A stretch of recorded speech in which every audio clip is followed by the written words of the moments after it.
안녕하세요. 저는 올해 30대 중반인 여자입니다.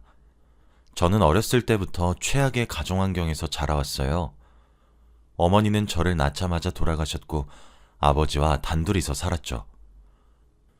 저는 어렸을 때부터 이렇게 살아와서 다른 집 가족들도 다 이렇게 사는 줄 알았습니다. 친구가 없었을 때에는 다른 집도 이렇게 사는데 나만 힘든 게 아닌 거라고 생각했죠.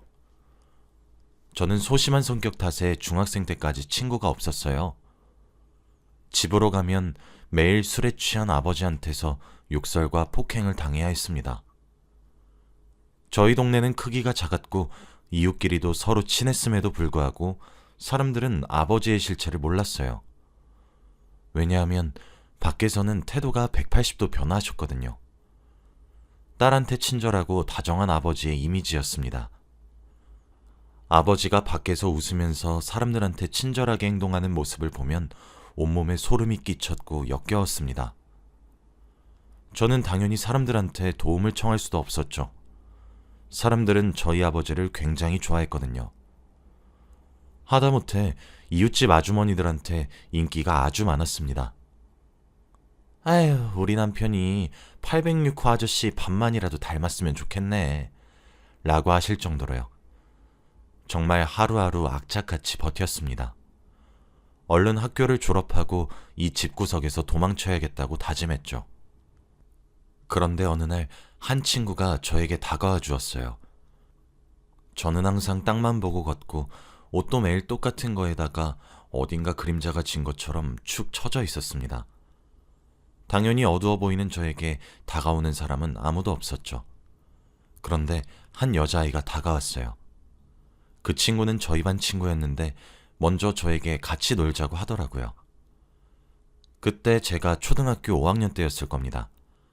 한창 학교에 공기놀이가 유행이었어요.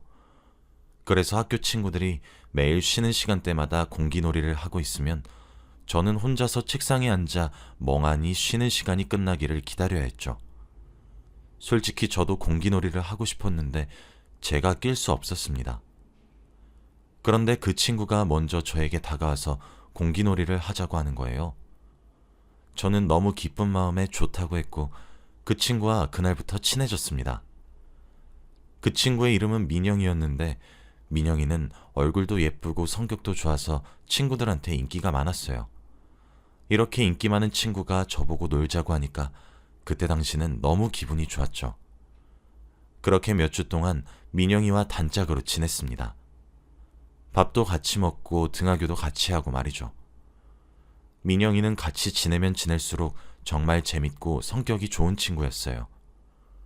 정말 행복했고 마음도 잘 맞는 친구여서 오래오래 친구를 하고 싶었죠.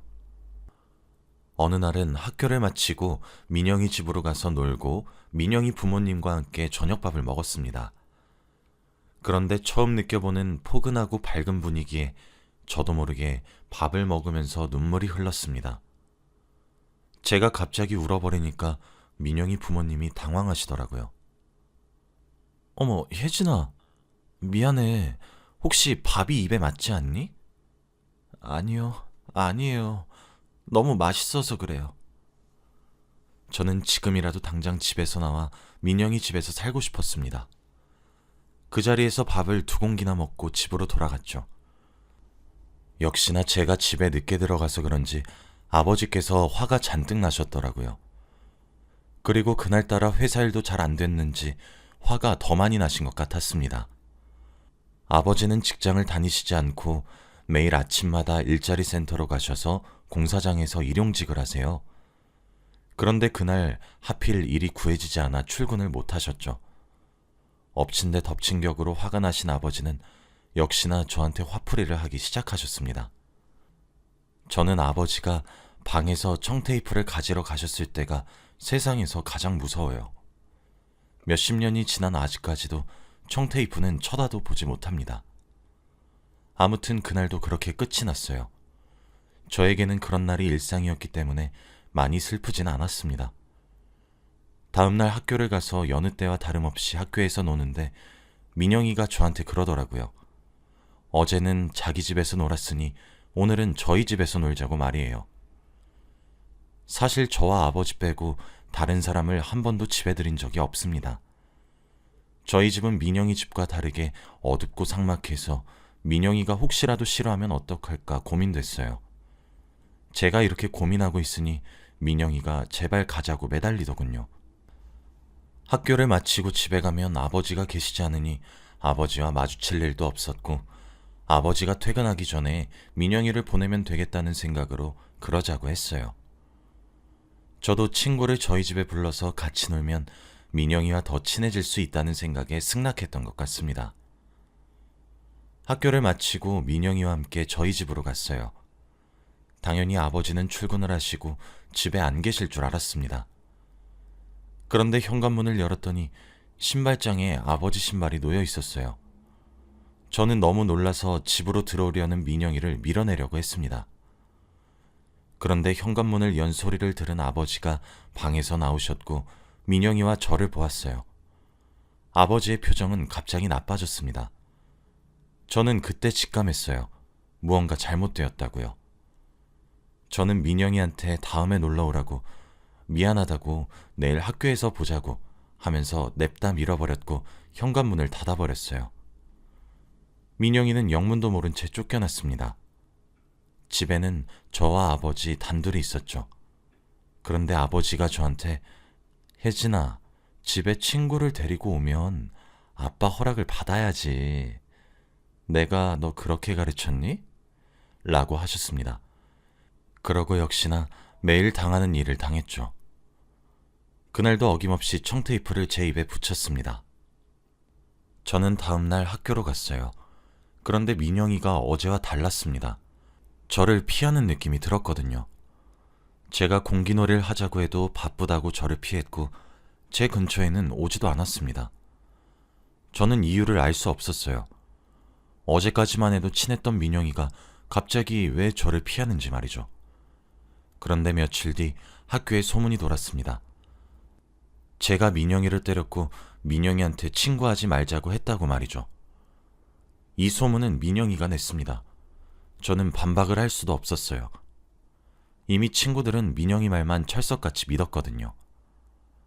아마 제가 민영이한테 갑자기 나가라고 밀고 언성을 높여서 민영이가 그렇게 받아들인 것 같아요. 그때 저는 너무 어렸기에 제가 잘못한 줄 알았어요. 그래서 민영이한테 찾아가서 사과했습니다. 그럴 의도는 아니었다고 말이죠. 그런데 민영이가 저한테 묻더군요. 그럼 그때 왜 날 집에 못 들어가게 했는데? 라고 말이죠. 저는 아무 말도 할 수 없었습니다. 차마 제 입으로 우리 아빠가 널 때릴 것 같아서 라고 할 수 없었어요. 그래서 혼자 땅바닥만 보고 있었습니다. 아무 말 하지 않는 저를 보고 민영이는 아직 반성의 기미가 보이지 않는다며 용서해주지 않겠다고 했죠. 저는 그렇게 다시 혼자가 되었습니다. 사실 생각해보면 원래 혼자였는데 잠깐 꿈을 꾼 것 같아요. 이렇게 혼자 남겨진 게 원래 저인데 말이죠. 그렇게 초등학교를 졸업하고 중학교는 일부러 먼 곳으로 갔어요. 초등학교 친구들도 없고 집이랑도 멀어서 늦게 집에 도착하게 말이죠. 거기서도 저는 여전히 혼자였고 공부만 했었기에 고등학교도 좋은 곳으로 갈 수 있었어요. 고등학교는 다른 지역으로 가고 싶었지만 아버지가 절대 안 된다고 하셔서 어쩔 수 없이 저희 동네에 있는 고등학교로 진학했습니다. 제가 고등학생이 되니까 돈을 벌 수 있게 되었어요. 언젠간 이곳에서 벗어날 것을 대비해서 악착같이 아르바이트를 했습니다. 주말에도 하고 평일에도 하고 말이죠. 그렇게 아버지 몰래 통장에 점점 돈이 쌓이고 있었습니다. 아버지도 밖에서 친구들과 놀러 다니신다고 정신이 없었거든요. 제가 평일에 학교를 마치고 아르바이트를 갔다가 그날 가게에 손님이 많아서 늦게 마친 날이 있었습니다. 그래서 집에도 늦게 들어왔죠. 혹시나 혼날까봐 조심스럽게 들어갔는데 아버지 방에서 전화 소리가 들리더라고요. 저는 얼른 방으로 들어가려고 했는데 아버지 입에서 제 이름이 흘러나왔습니다. 무슨 내용일까 궁금해서 조용히 방문에 귀를 대고 들어보았어요. 그런데 저는 아버지의 대화 내용을 듣고 충격받았습니다. 바로 아버지가 저를 돈 많은 할아버지한테 돈을 받고 결혼시키려는 사실을 알게 되었거든요. 그때 저는 고2였고 고등학교 졸업을 하자마자 그 할아버지한테 보낼 거래요. 그리고 그 큰 돈은 자기가 가지고요. 아버지가 저를 팔아서 돈을 벌 생각을 하고 있다는 것을 알고 경악을 금치 못했습니다. 저는 한시라도 급히 이 집에서 탈출해야 했어요. 그리고 그날 새벽, 아버지가 잠든 사이에 저는 제가 지금까지 악착같이 돈을 모아두었던 통장과 최소한의 집만 챙기고 야반도주를 했습니다. 새벽 첫 차를 타고 최대한 집에서 먼 지역으로 혼자 갔어요. 혹시라도 뒤에서 아버지가 따라올까봐 심장이 미친 듯이 뛰었죠. 그리고 버스가 출발했을 때 저는 눈물을 펑펑 흘렸습니다. 도대체 제가 왜 이런 인생을 살아야 하는지 한탄하면서 말이죠. 그렇게 저는 고2 때 집을 떠나 혼자서 살게 되었습니다. 저는 휴대폰도 없었고 아무것도 없었어요. 혹시라도 아버지가 찾을까봐 사람이 최대한 없는 깊숙한 곳으로 들어가서 살았습니다. 버스도 하루에 5대밖에 다니지 않는 시골이요. 저는 거기서 정말 악착같이 살았습니다. 돈이 되는 일이라면 다 했어요. 그리고 거기는 시골이라서 할아버지 할머니들 밖에 안 계셨는데 가끔씩 농사일을 도와드리면 용돈도 주시고 하셨습니다. 그렇게 저는 성인이 되었어요. 이제 정말로 아버지와의 인연은 끝이라고 생각했죠. 혼자 사는 게 너무 행복하고 즐거웠습니다. 비록 고등학교 졸업장은 얻지 못했지만 너무 행복했습니다. 그리고 저는 거기서 일자리를 구했어요. 버스를 타고 시내로 나가서 직장을 구했죠. 유명하고 좋은 회사는 아니었지만 중졸이었던 저를 받아준 것만으로 너무 감사했어요. 그리고 거기서 열심히 일을 하고 돈도 벌고 그랬습니다. 동네 어르신들이 다들 저한테 기특하다고 말해주셨어요. 그리고 저를 정말 손녀처럼 대해주셔서 저도 너무 행복했고요. 솔직히 그 동네가 정이 너무 많아서 반찬거리들을 다 저한테 주세요. 자기 자식들은 부모 보러 오지도 않는다며 자기 자식들보다 제가 더 낫다고 하면서요. 그래서 밥 걱정도 없었죠. 제가 거기서 막내였고 어른들의 사랑을 많이 받았습니다. 그리고 그곳에서 생애 첫 남자를 만나게 되었죠. 다들 저보고 자식이 조금만 어렸으면 저를 며느리 삼았을 거라고 입이 닳도록 말씀하셨어요. 그런데 그 동네는 워낙 어르신들이 많아서 제 또래 사람들을 볼 수가 없었죠. 근데 어느 날 이장님의 아들분을 보는데 저와 나이 또래가 비슷해 보이더라고요. 무엇보다 너무 잘생겼습니다. 솔직히 저는 회사 사람들이랑 마을 어르신들밖에 볼 사람이 없으니까 그런 미남을 보고 얼굴이 새빨개졌어요. 그리고 마을 사람들도 저의 모습을 보고 눈치를 챘죠. 이장님과 저도 친한 사이였기 때문에 저한테 둘이 친해져 보라고 하시더라고요. 그분은 원래 이 동네에 살지 않고 시내에서 사는데 휴가철이라서 잠시 본가에 놀러 왔다고 했습니다. 제가 여기서 혼자 산다고 하니까 많이 놀라긴 하더라고요. 그리고 어디서 일을 하냐고 물어보니 신기하게도 제가 다니는 회사 바로 앞 건물인 겁니다. 그렇게 저와 그 사람은 급속도로 친해졌고 그분의 휴가철 기간 동안 저희는 매일 만나서 놀았죠. 같이 동네 슈퍼에 가서 아이스크림도 먹고 동네에 하나밖에 없는 맥주집에 가서 맥주도 먹으면서 말이죠. 처음 본 사이임에도 불구하고 대화도 잘 통했습니다. 그렇게 일주일간 놀았죠. 이제 그분의 휴가가 끝나서 집으로 돌아가야 하는 날이 왔습니다. 저는 배웅을 해주기 위해서 이장님 집 앞으로 아침 일찍 갔어요. 그런데 그분이 저한테 종이 한 장을 주시더라고요. 바로 자신의 전화번호였습니다. 그러면서 꼭 연락하라고 또 보고 싶다고 했죠. 이장님도 자신의 아들이 이렇게 행동하는 건 처음 본다며 저와 그분의 사이를 축하해 주었습니다. 저는 집으로 재빠르게 돌아가 연락을 해서 약속을 잡았어요. 그리고 제 회사 앞에서 일을 하고 계시니 점심시간 때마다 점심밥도 같이 먹었죠. 저희의 사이는 점점 발전했습니다. 그렇게 연인 사이가 되었죠. 처음 연애를 해봐서 되게 행복했어요.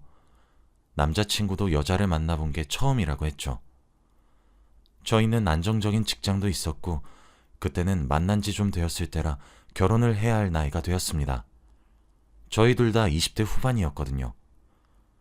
이장님께서 계속 언제 결혼할 거냐고 독촉하셨고 저보고 며느리라고 부른 지 꽤 오래됐습니다. 저도 당연히 남자친구와 결혼하고 싶었지만 딱 하나 걸리는 게 있었어요. 바로 아버지입니다. 몇십 년 동안 연락이 없다가 결혼을 하게 되면 당연히 만나야 하는데 저는 아버지를 소개시켜드리고 싶지 않았거든요. 그리고 무엇보다 아무도 제 과거에 대해서 모릅니다. 제 과거 이야기를 듣고 남자친구가 떠날 것 같아서 무서웠죠. 그래서 혼자 고민을 하고 있었어요. 어떻게 해야 할지 말이죠. 그런데 그때 저희 집으로 우편물이 날아왔습니다. 원래 우편물이 잘 안 오는데 무슨 일인가 싶어서 열어봤어요. 그런데 전 내용을 보자마자 심장이 내려앉는 기분이 들었습니다. 바로 아버지에 관한 내용이었거든요. 아버지가 국민기초생활보장을 신청하셨는데 부양 의무자가 제 이름으로 되어 있었습니다. 저는 갑자기 과거의 기억이 머릿속에서 스쳐 지나갔어요. 너무 무섭고 두려웠습니다. 지금이라도 당장 아버지가 저를 찾아올 것만 같았거든요. 그리고 그날 저녁 몇십 년 만에 아버지한테서 전화가 왔습니다. 모르는 번호로 왔길래 아무 생각 없이 받았어요. 그런데 목소리를 듣고 정말 아무 말도 할 수 없었습니다. 혜진아, 아빠다. 내가 너 어디 있는지 모를 것 같니? 부양 의무자 너로 된 거 받았지? 그러니까 너 부양비 아빠한테 보내야 돼. 조만간 얼굴 한번 보자. 아빠, 우리 딸 어떻게 컸는지 너무 궁금하네. 아버지는 자기 할 말만 하고 전화를 끊었어요. 저는 집에서 혼자 몸을 벌벌 떨고 있었고 눈물이 났습니다. 지금이라도 당장 방문을 열고 청테이프를 가지고 아버지가 들어올 것만 같았거든요. 그런데 그때 누군가 현관문을 쾅쾅 두드렸습니다. 너무 무서워서 혼자 구석에서 몸을 웅크리고 얼른 가길 바랬어요. 그런데 밖에서 들리는 목소리는 남자친구였습니다. 혜진아! 혜진아! 안에 있어? 저는 남자친구라는 소리에 현관문을 열어주었죠. 알고 보니 제가 몇 시간 동안 연락이 되지 않아서 걱정되는 마음에 시내에서 여기까지 택시를 타고 왔다고 합니다.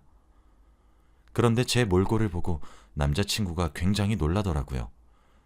도대체 무슨 일이길래 이렇게 몸을 떠냐고 말이죠. 저는 제 이야기를 단 한 번도 누군가에게 해본 적이 없습니다.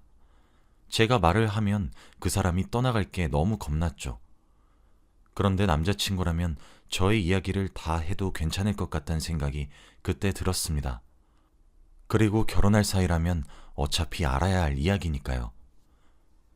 그날 저는 생애 처음으로 다른 사람에게 저의 과거에 대해 모조리 다 이야기했습니다. 그리고 아버지의 부양비를 내야 하는 것과 전화가 온 것까지 말이죠. 한 번도 입 밖으로 꺼내본 적 없는 저의 과거 이야기를 한꺼번에 하니까 정말 과관이더라고요. 말을 하면 할수록 남자친구의 표정은 일그러졌습니다.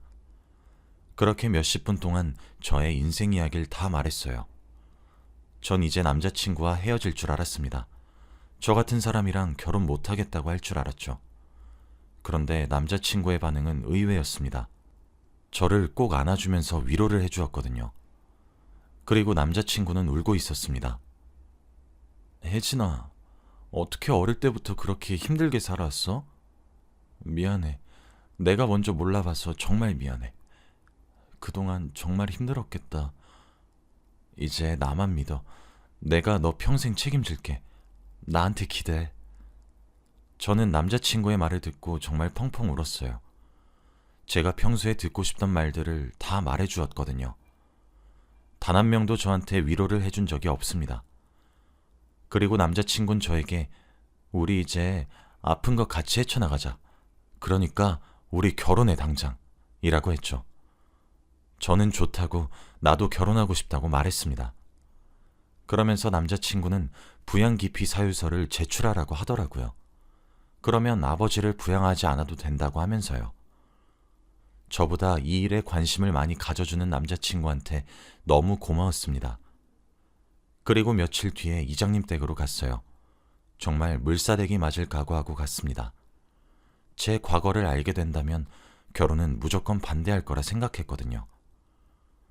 남자친구의 부모님은 저를 보자마자 이제야 인사를 드리러 왔냐며 좋아하셨습니다. 그리고 식사를 하다가 제가 말씀드렸어요. 저의 아버지에 대한 이야기를 말이죠. 저는 말을 하는 내내 고개를 들 수 없었습니다. 항상 저를 환하게 웃으면서 봐주시던 이장님의 얼굴이 일그러져 있을 것 같았거든요. 그렇게 긴 저의 이야기가 끝나도 저는 고개를 들지 못했습니다. 그렇게 한 몇 분 동안 침묵이 흐른 것 같아요.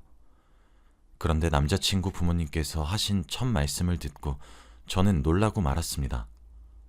혜진아, 그걸 왜 이제야 말했니? 넌 우리 딸이니까 너의 모든 일들은 우리 집에서 해결하셨구나.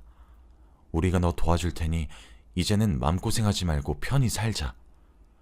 그리고 남자친구 어머님께서 눈물을 뚝뚝 흘리시면서 그동안 마음고생이 얼마나 많았겠니?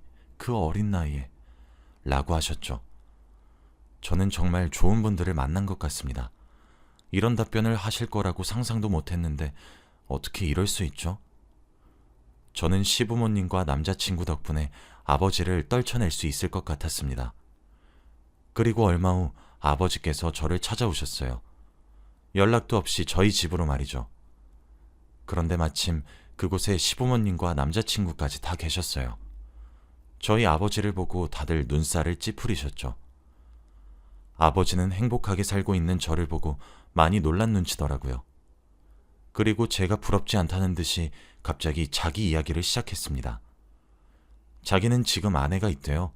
그런데 사기 결혼이라고 했습니다. 마치 그게 자신의 자랑이라는 듯이 말하셨죠. 자신이 아직 여자들한테 인기가 많다는 듯이 말하셨습니다. 들어보니 상대 여자의 아이가 어렸을 때 결혼을 해서 그 아이는 아버지가 자신이 친아빠인 줄 안대요. 그리고 아버지는 그 여자한테 자신은 임신을 시키지 못하는 병이 있어서 결혼도 한 적 없고 아이도 없다며 거짓말을 했다고 합니다. 아이는 지금 초등학교 저학년이라면서요. 그러면서 나도 너처럼 가정이 있다고 했죠. 아버지의 이야기를 듣고 너무 놀랐습니다. 그러면서 저한테 부양기피 사유서를 파기하래요. 부양비 내라면서요. 자식이라면 무조건 해야 하는 도리래요. 어떻게 그렇게 당당할 수 있나요? 어릴 때부터 부모 노릇을 단 한 번도 해준 적이 없으면서 어떻게 자식일 수 있습니까? 저는 아버지와 있었던 모든 날들이 다 하나같이 최악이었는데 말이죠. 몇십 년이 지난 지금까지도 저는 청테이프 근처도 가지 못합니다.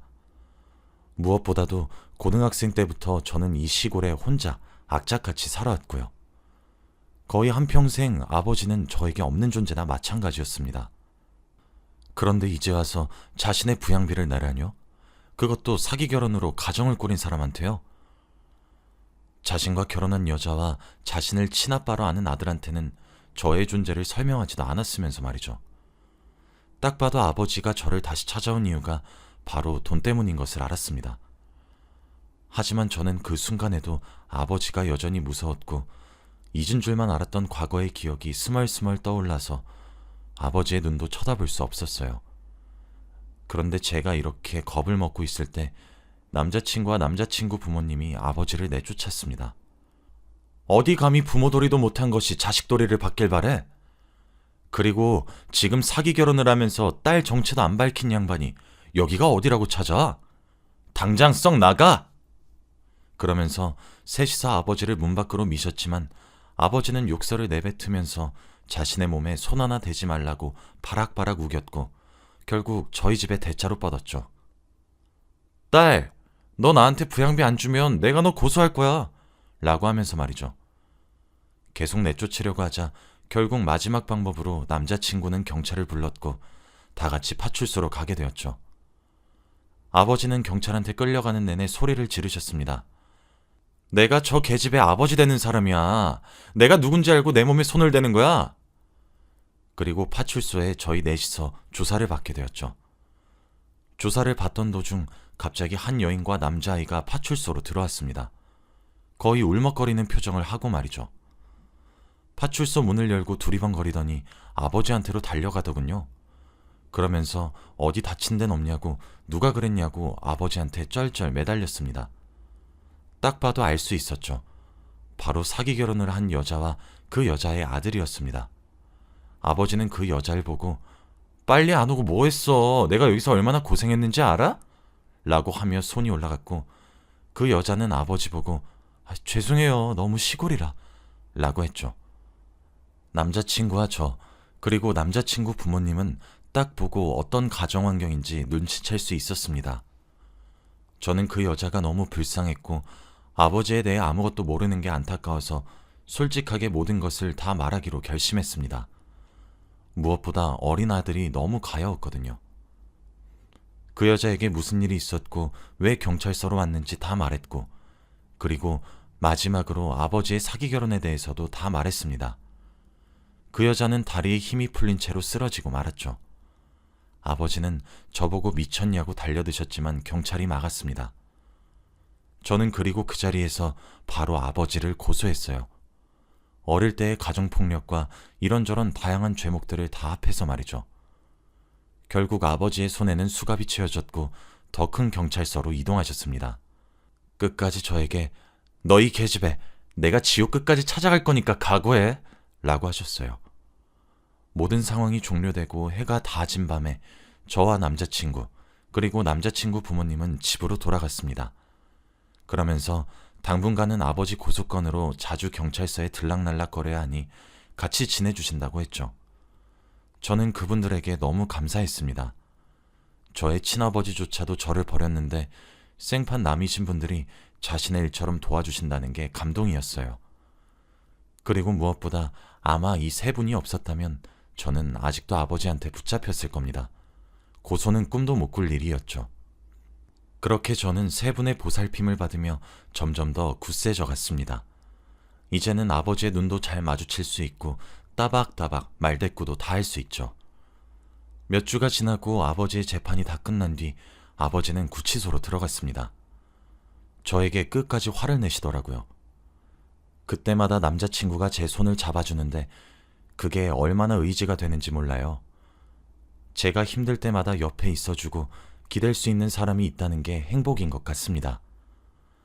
아마 이 행복을 누리기 위해 평생을 불행했던 게 아닌가 싶어요. 가끔씩 이 행복이 끝날까봐 두렵긴 하지만 지금을 즐기려고 하고 있습니다. 아무튼 저는 좋은 사람들 덕분에 평생의 고역이었던 아버지를 끊어낼 수 있었습니다. 다시는 마주치고 싶지 않아요. 지금은 남자친구와 결혼을 했고 시댁살이를 하고 있습니다. 그런데 다들 저의 친부모처럼 너무 잘해주세요. 이런 게 바로 행복이라는 것을 요즘 느끼고 있습니다. 여러분들도 혹시 저처럼 힘든 일을 겪고 계신다면 한번 부딪혀보는 것도 좋은 것 같아요. 저는 아직까지도 고등학생 때 야반도주를 했던 게 천만다행이라고 생각합니다. 제 이야기는 여기까지예요. 들어주셔서 감사합니다.